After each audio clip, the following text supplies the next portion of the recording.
In this lecture, we're going to talk about the spinal cord and nerves. So the spinal cord begins where the medulla ends of the brain, and here we see in this cadaver view a part of the spinal cord. So let's talk about the function first. In general, the spinal cord, one of its main functions is that it is a relay center for sensory and motor information going to and from the brain.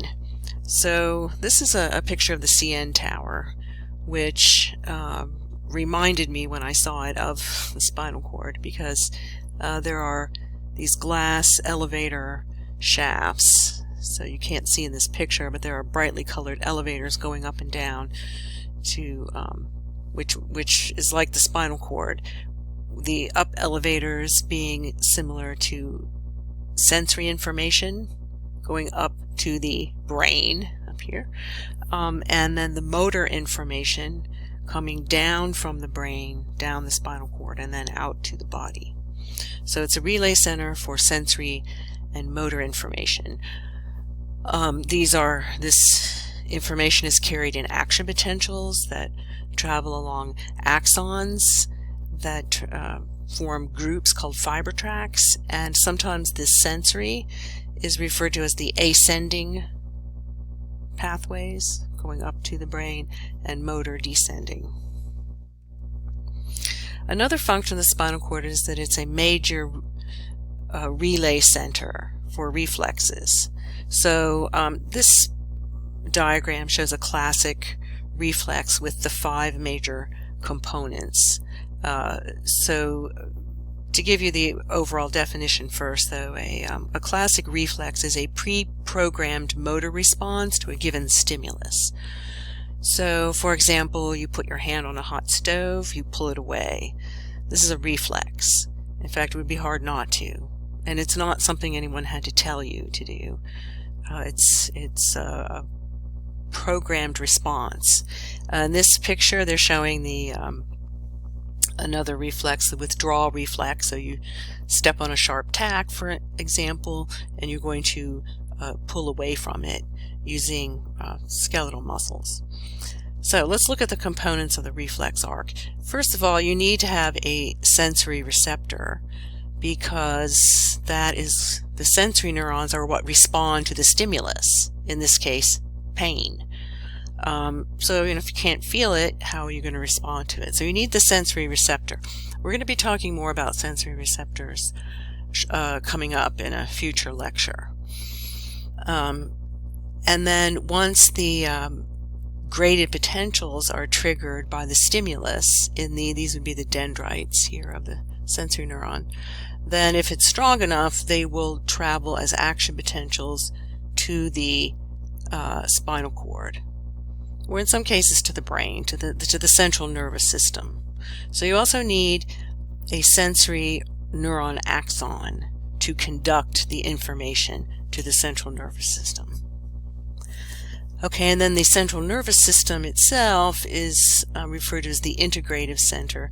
This is where the sensory input is translated into a motor response. And often there would be an intervening interneuron between the the sensory neuron that's coming in, synapsing with it, and then it in turn synapses with a motor neuron. Okay, sometimes the sensory motor neuron synapse directly. We call that a monosynaptic reflex. There would be just one synapse here, but in this case there's 2, between the sensory and the interneuron, and between the interneuron and the motor neuron. So this is called a polysynaptic reflex. In either case, this synapsing is going on in the central nervous system. Okay, and then you need a motor neuron to carry the information in the form of action potentials out to the muscle, or in other reflexes it could be a gland, and we call that the effector. And so if it's a skeletal muscle, you'll contract the muscle and pull your foot away, bring about the response. Okay, so that's a classic reflex, and many of them occur at the spinal cord level. So, relaying reflex information and relaying sensory and motor information between the brain and the body are major functions of the spinal cord. Now in this view we see a dorsal view of the entire spinal cord, which shows the extent of it. It starts at around the foramen magnum. Remember that, the big hole in the skull? That's where the medulla meets the beginning of the spinal cord. So it runs from there to about the level of your second lumbar vertebra. So it actually stops here at this pointy, what they call conus medullaris. That is the inferior most part of the spinal cord. So it's not as long as you might think. It doesn't come all the way down to the sacrum. Now, the other main thing you see in this picture are many little branches coming off the spinal cord. These are your spinal nerves. We'll talk more about them shortly, but in general, you're seeing them coming off. You have 31 pairs that come off, and they have to exit the spinal cord through the intervertebral foramen. Review that if you need to. That's something we study with the skeletal system.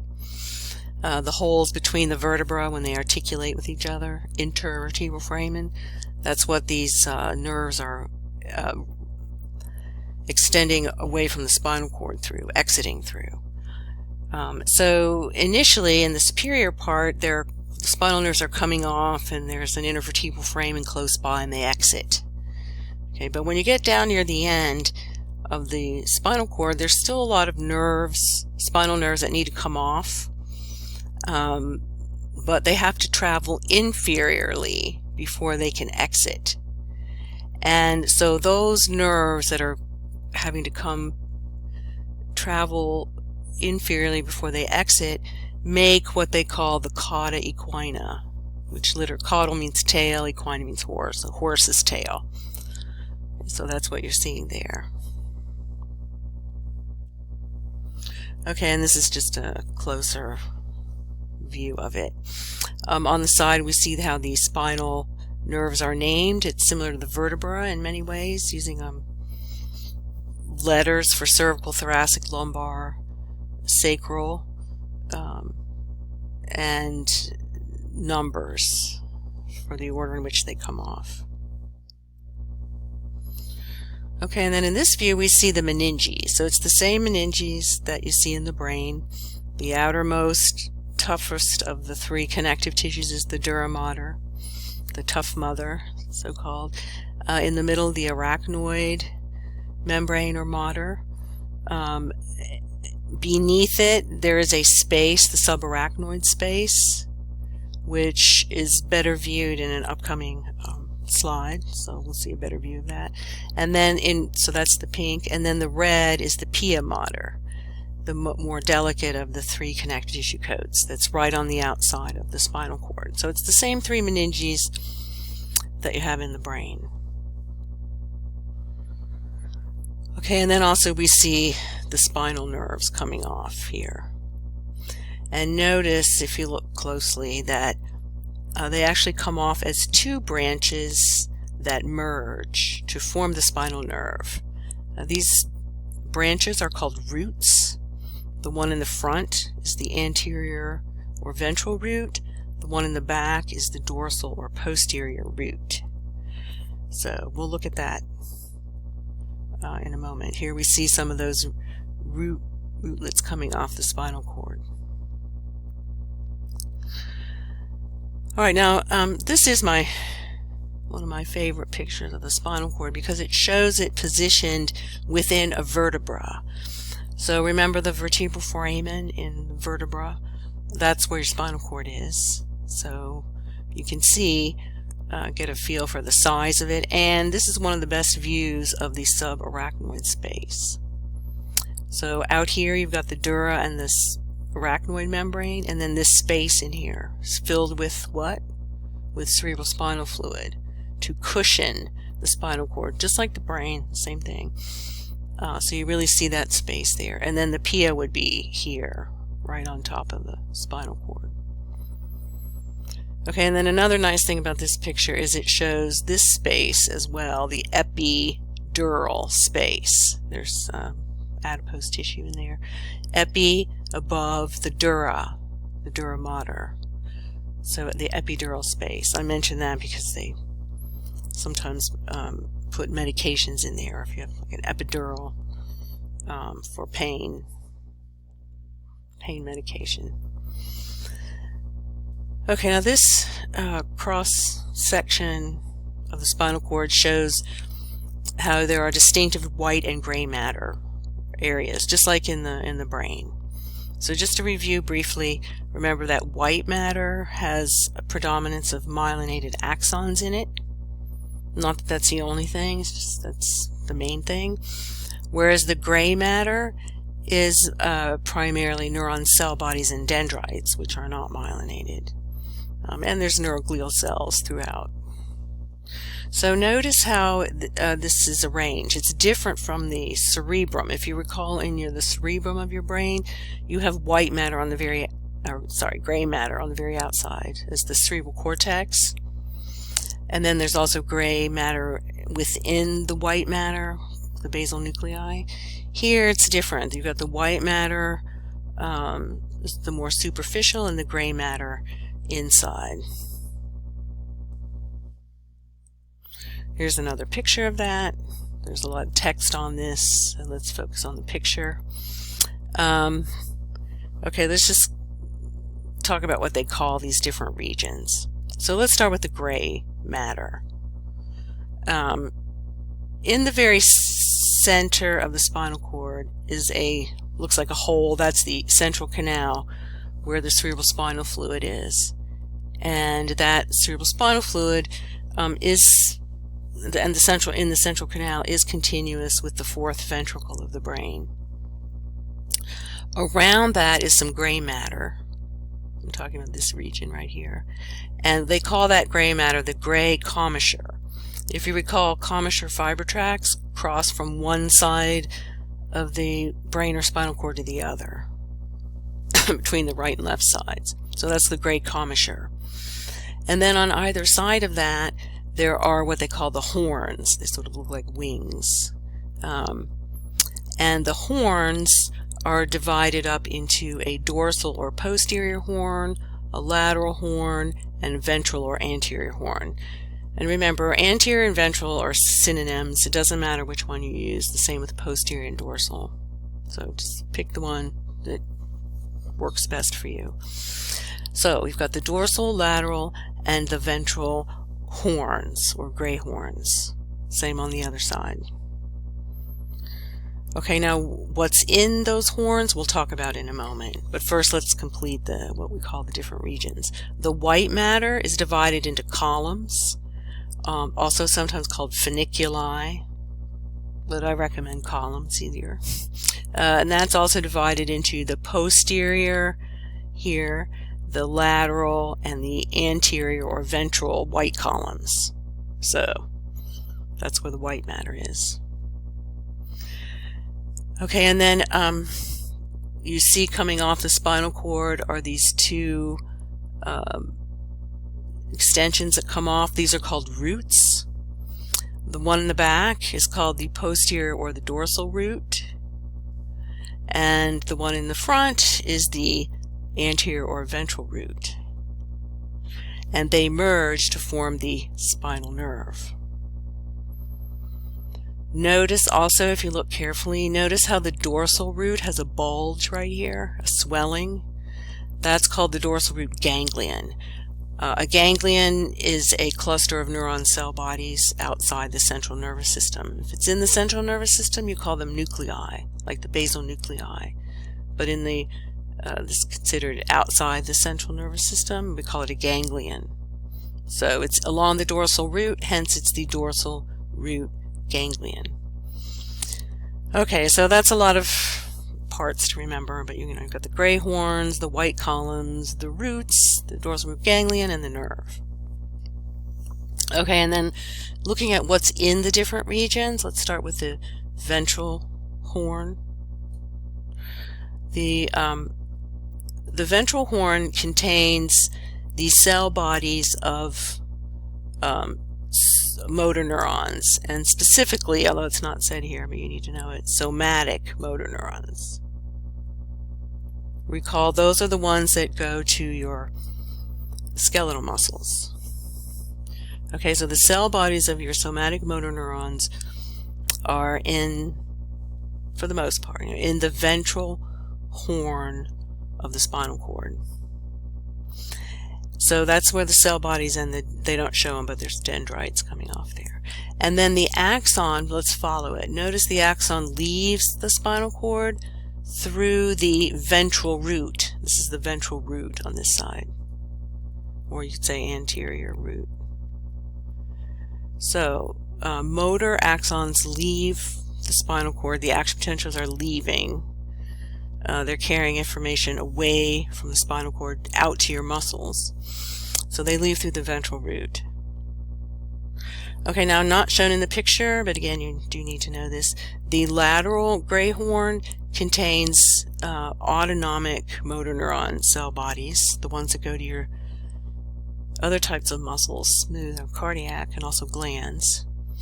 And their axons also leave through the ventral root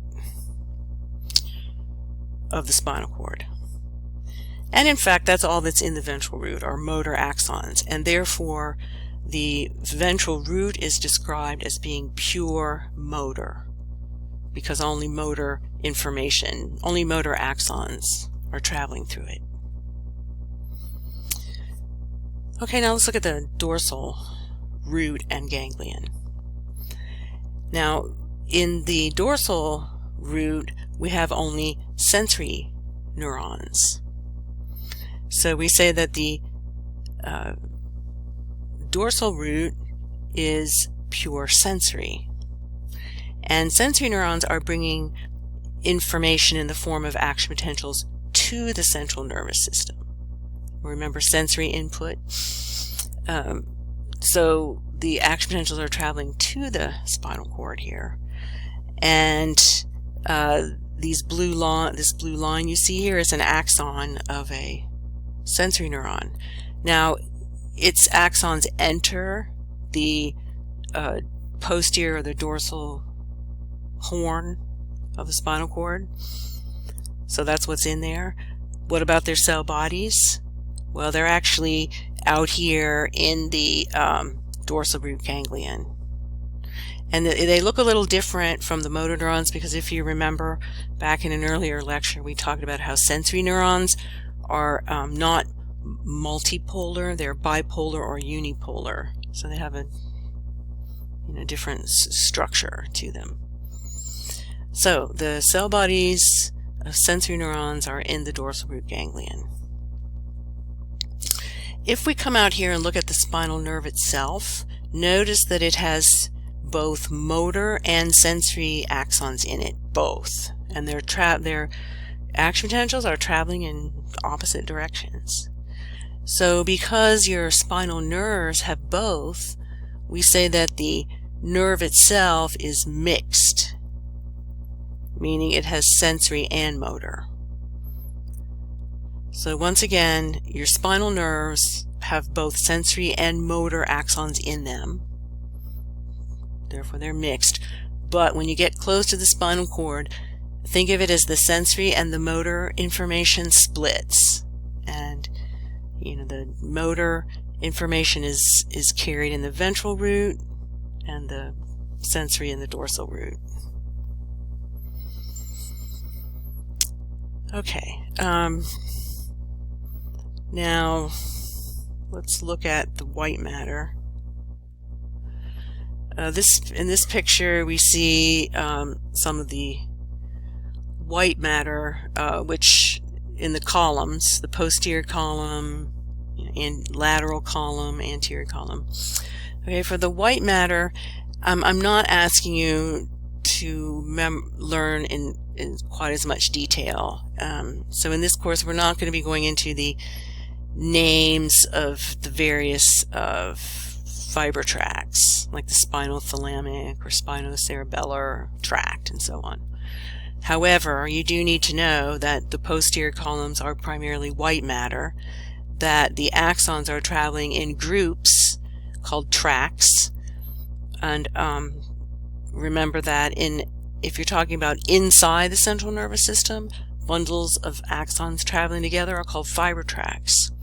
If it's in the peripheral nervous system, bundles of axons traveling together are called nerves. So we call it a nerve out here, the spinal nerve, because it's outside the spinal cord. But if you're in the spinal cord, we call it tracks, fiber tracks. And a lot of these are projection fiber tracks. They're traveling long distances up to the brain. And down here, just to remind you, we talked about this earlier, but they often divide them into the sensory and motor tracks. And again, ascending and descending. Those terms come from the direction that the action potentials are traveling. Sensory information ascending to the brain, bringing information about the environment, both internal and external environment. Motor information coming down from the brain to the spinal cord and then out to your muscles and glands. Okay, so let's just test ourselves here for a moment about the spinal cord. So if you look at this, let's just go through them. So number one here is the spinal nerve. And then look at what happens to it when you get close to the spinal cord. It's going to split. Right? So number two, this swelling here is the dorsal root ganglion, and number three is the dorsal root. Notice posterior dorsal is this up here. This is anterior. Okay, so 3 is the dorsal root. 4, well, that's this crevice here. It's called the posterior median sulcus. Right. And then 5 would be this cavity here. This is the central canal with the cerebrospinal fluid in it. 6 is the anterior or ventral root. And then 7 is another indentation here. This is the anterior median fissure. Okay, so that's the spinal cord. It's it's not as much information as the brain. The other thing we're going to talk about in this lecture are nerves. So we actually just completed the central nervous system, brain and spinal cord, and the rest of the course is about the peripheral nervous system, the PNS, which the main structures in there are nerves and sensory receptors. So that's what we're going to be covering for the rest of the course. But today we're just going to talk about nerves, not sensory receptors. So here's a typical nerve. The way the axons are arranged. So once again, a nerve is a bunch of axons traveling together. They're going to be either sensory or motor axons. Remember, the other kinds of neurons, interneurons, are primarily staying inside your brain and spinal cord. It's your sensory and your motor neurons that need to, at least part of them needs to be outside in the peripheral nervous system so that they can monitor the environment if they're a sensory receptor, or so they can control muscles and nerves. Muscles and glands if they're a motor neuron. So if you look at this picture, it looks familiar, hopefully, to you from when we studied skeletal muscle.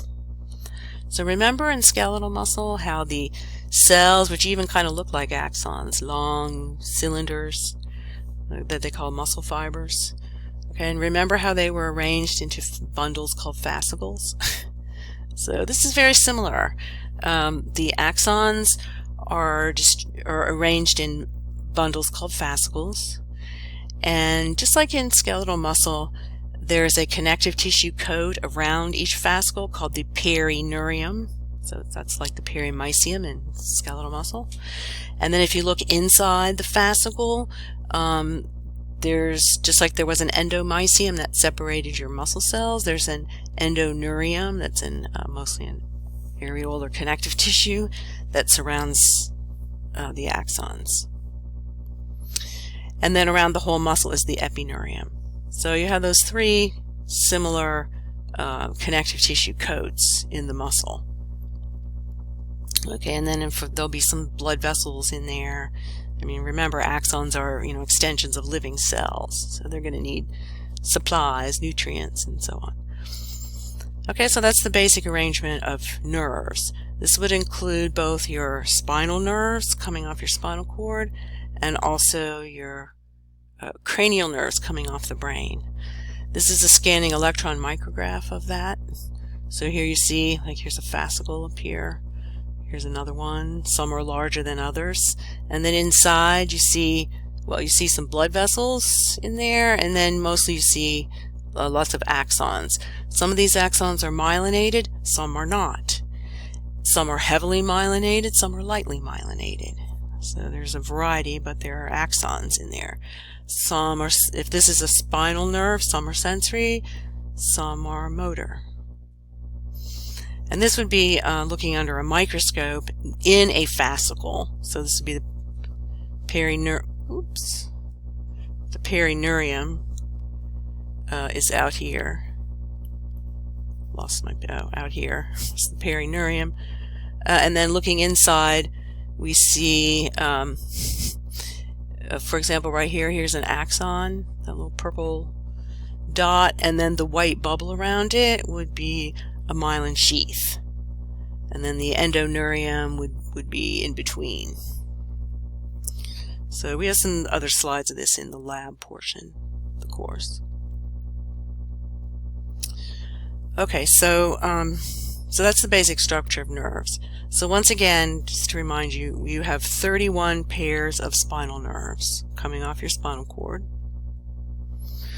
And when they come off, this picture shows how the spinal nerve doesn't get very far before it branches. It starts to branch. And those are called rami. Rami. So, or ramus versus singular. So a ramus is a branch of the spinal nerve. So let's look over here. It's a little hard to see if you look closely. Here are the dorsal and the ventral roots coming together to form the spinal nerve right here. And then notice how it starts to branch almost right away. There's a little meningeal branch that comes off. It goes to the meninges. There's a larger branch that goes posteriorly called the dorsal ramus. It's going to carry axons to the head and neck area. There are these two little extensions coming down called the rami. It's on the other side. Rami communicantes. We'll talk about this in a later lecture on the autonomic nervous system. They contain some autonomic motor axons in them. And then what's left, which is the biggest branch of all, is the ventral ramus. And that innervates a large part of the body, the front of the torso, arms, legs. It's the biggest of the rami. So make sure you get all that straight. Just don't get your roots confused with your rami. Okay, now if you look, especially in certain parts of the body, the ventral rami, so let me just orient you here in this picture. So let's look at C2. Here's the spinal nerve right here.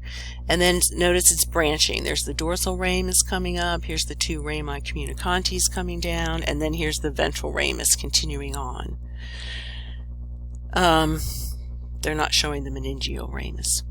So the point of this picture is to show how if you follow the ventral rami of several spinal nerves, if you follow them laterally, notice that they merge and rebranch. See how here you see the merging and rebranching. That is called a plexus. You especially see that, for example, in the neck region. There's the cervical plexus, or there's a lumbar plexus. So in certain parts of the body you tend to find extensive examples of this. And so that's what a plexus is. It's a merging and a rebranching of the ventral rami of spinal nerves. And it's a way of sort of mixing up the axons and where they're going, so that for example, your skeletal muscles are not relying exclusively on a single spinal nerve. By merging and rebranching, you can have a muscle, for instance, served by several spinal nerves instead of just one. Okay, so that's the extent that we're going to go into this with the spinal nerves. So not a lot of detail. And then I also wanted to mention the cranial nerves, the ones that come off the brain. So they come off ventrally, inferiorly rather. In this inferior aspect of the brain shows them coming off, and they are numbered by convention. They use the Roman numerals. And they are numbered in the order in which they come off. So they have numbers and names, and I want you to become familiar with both, the number and the name. So for example, if I ask you what is cranial nerve number 10 called, it's the vagus nerve. Or vice versa, I might ask you what number is the trigeminal nerve. It's number 5. Okay, so these are the cranial nerves. And again, we're not going to go into great detail about these, but you do need to know basically what they're innervating. Where are the axons they contain going? So let's look at that. This is a cadaver view showing those cranial nerves. Often when you have to memorize them, people use mnemonics, which usually very silly, to help you remember the 12 in order. So here's the one from our book. It's not great, but it works. O, to touch and feel very green vegetables. Ah. Well, there's others out there. But I do highly recommend a mnemonic for memorizing the cranial nerves, because it's a device that works pretty well to help you memorize if you have a list of things to memorize in order. Okay, so here's how I recommend you think of the cranial nerves. I would recommend that you group them in terms of understanding just what they're doing and where they're going. So I recommend you group 1, 2, and 8. And the reason I say this is because these are the 3 of your 12 cranial nerves that are pure sensory. So unlike spinal nerves, we do have some cranial nerves that are pure sensory. They have only sensory axons in them, no motor. Okay, and that includes number 1, cranial nerve number 1, your olfactory nerve. So it's bringing information from the olfactory epithelium in your nose, which we'll be covering in a later lecture in more detail. So it's carrying information about smell to your olfactory cortex. And here's another view of it. The olfactory nerve. Okay, and then number 2 is the optic nerve, another pure sensory cranial nerve coming from the eye. So action potentials, your eye would be out here. Action potentials are coming towards the central nervous system, towards the brain. When they get close to the brain, they merge at what's called the optic chiasm, which means crossover point. And then many, not all, but many of the axons cross over to the other side. And once they pass the chiasm, this is a technicality, but once they pass that chiasm, they're technically now in the central nervous system, no longer in the peripheral nervous system. So that's why they changed the name from optic nerve out here to optic tract. Okay, because now we're in the central nervous system. So in other words, your 2 optic nerves merge at the optic chiasm and then continue as the optic tract. And they're carrying action potentials where? Well, remember when we talked about the cerebral cortex, we talked about the visual cortex. That's where they need to go in order for you to be able to see. So this is another pure sensory cranial nerve. Okay, and there's another view of it. Optic nerve, optic tract. And then here's the 8th one, the other pure sensory cranial nerve. It's used to be called the auditory nerve. It's just a lot easier to remember, but really that name didn't include the other function of your ear. It's not just for hearing, it's also for equilibrium, helping you maintain equilibrium and balance. So this is the name of it now, the vestibulocochlear nerve. So later in lecture and also in lab, you're going to be looking at the ear. You'll learn what the cochlea is and the vestibule, and the name will make more sense later. But for now, for the cranial nerves, it's pure sensory, bringing sensory information from your ear to your auditory cortex. So 1, 2, and 8, pure sensory. Okay, and then I also recommend you group together the ones you see here, 3, 4, and 6. 3, and the reason I recommend grouping these is because 3, 4, and 6, the oculomotor, trochlear, and the abducens, all innervate one or more of your, what are called your extrinsic eye muscles. Extrinsic eye muscles. Extrinsic means external to the eye, so we're not talking about muscles in your eye, like in your, well, we'll talk about that in a different lecture, like your iris or something. But we're talking about these muscles here that you see. These are skeletal muscles that insert on your eyeball and allow you to move your eye around in the socket. You can look up, down, left, right, roll your eyes. Those are your extrinsic eye muscles. You have voluntary control over them. They do have names. I'm not going to go over them now, but you do need to know them for lab. Like I say, there are 6 of them, and I'm not really going to ask. I'm not going to be focusing on having you memorize which exact extrinsic eye muscles do each of the 3 cranial nerves here go to, but I do want you to know that collectively these 3 innervate your extrinsic eye muscles. You'd think because there's 3 nerves and 6 muscles that they each innervate 2, but it's not that way. 2 of them only innervate 1, and the other innervates the rest. Okay, so these nerves here are mostly motor. Okay, and many anatomy books classify them as pure motor, and others say that they're mostly motor. And I think mostly motor is a little more correct, because there are a few sensory neurons in here called proprioceptors that we'll be talking about in a later lecture. Okay, and then I also recommend you combine 5 and 7, because 5 and 7 are the cranial nerves that innervate your face.